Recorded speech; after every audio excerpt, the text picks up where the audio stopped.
put into that line. So I'll make 3 flipbooks, and in each one I'm going to see what I can do just with animating a simple line. First, I'd like to thank Squarespace for sponsoring this video.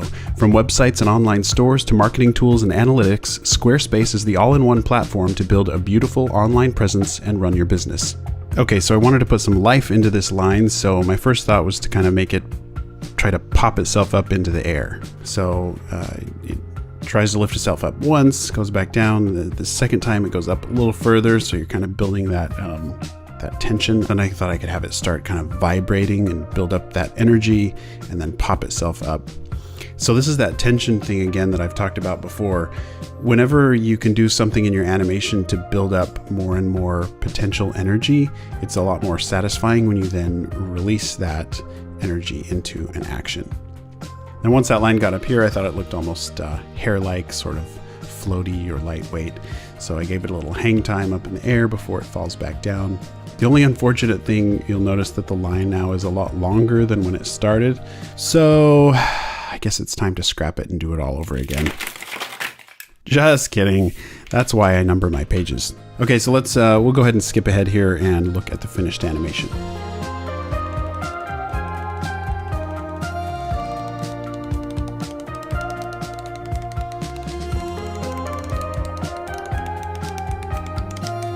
For my second flipbook, I decided to do something a little different, and that was to keep the line stiff like a stick and do something more based in naturalistic physics, like dropping a stick from above and seeing how it bounces. I shot a slow motion video to use as reference. So I took a wooden stick, I dropped it, and then I could go through that video frame by frame and really study how it was moving and bouncing from frame to frame. So based on what was happening in that video, I first mapped out my path for the line to drop down from above. And it's funny because despite the fact that I was studying actual video reference, you would think it would be easier to do this, but the animation was actually a little more difficult than I expected, and it was harder to get it looking right. Here, for example, after it bounces up, when it begins falling back down, the gravity's all wrong, it's falling to the right. So here I threw out the last several pages, and then I did that part again and straightened out the fall. And so from here on out, I was checking my animation much more often. I was test flipping it nearly every page. And that's something about trying to do very realistic or naturalistic animation. When the physics aren't quite right, it can really look off, because we're so naturally very in tune with how real life objects move and behave. So it can be a little trickier to get it looking right. And then it happened again here. After looking at the bounce, I realized it was bouncing way too high. So to fix that, I pulled out each page that was going too high, then traced each one of those pages, and I just offset the new pages so it would end up being lower. This flipbook was actually a really good exercise in learning how something moves. If all I did was to just watch the slow motion video of a stick falling, I wouldn't have learned as much, but I found that by having to animate that same action, I really had to study each frame and see what was happening frame by frame so that I could replicate it. So in the end, here's how it came out.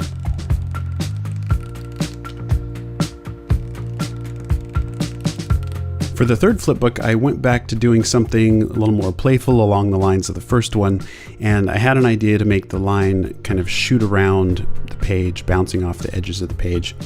To give it a sense of fast speed, I went with really big increments here, and I made the lines really long, so it feels like it's just moving, covering a lot of ground each frame. But at this point, after it landed, after zipping around so fast, I felt like I wanted to smooth out the motion a bit.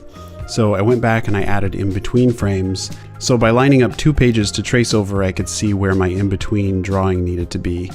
So after adding all the in-between pages, it slowed the motion somewhat, but then you can flip it faster and it feels smoother. Next, I decided to have the line roll up along the sides of the page. This is all just totally random, and actually that's what I really like about doing flipbooks like this. It's like doodling. It's kind of relaxing in that way. They're really quick, and you can kind of just wander with your ideas and kind of do whatever you think of. It's low pressure too. You don't have to have like a big epic story idea. You can just have fun and kind of play around with movement. As it rolls up along the sides, it's a really fast movement here again, and I also wanted to smooth out this part but I wanted to keep the speed. I didn't want to add any in-between frames. So all I had to do was draw motion blurs on the pages, and then I could keep the same speed, but it feels smoother and less stroby. I love doing this too because of how simple it is. It's the perfect thing to try if you don't feel like you can draw well, because you literally don't even have to be able to draw a stick figure. So just experiment, play around with movement, and see what you can do. This one was really fun. It ended up being a pretty big stack of paper in the end. So let's go ahead and jump to the end and see the finished animation.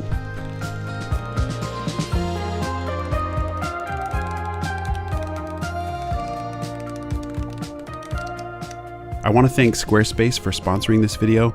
I was really excited for the opportunity to work with Squarespace because I've been using Squarespace since 2014. I really love it. It's simple. The interface is great, and managing orders and inventory has been really easy. So if you're working on your own side hustle or you're ready to start a business, head over to squarespace.com/Andymation to start your free trial. And then when you're ready to launch, be sure to use offer code Andymation to save 10% off your first purchase of a website or domain. Thank you so much for watching. Keep being creative, and I'll see you in the next video.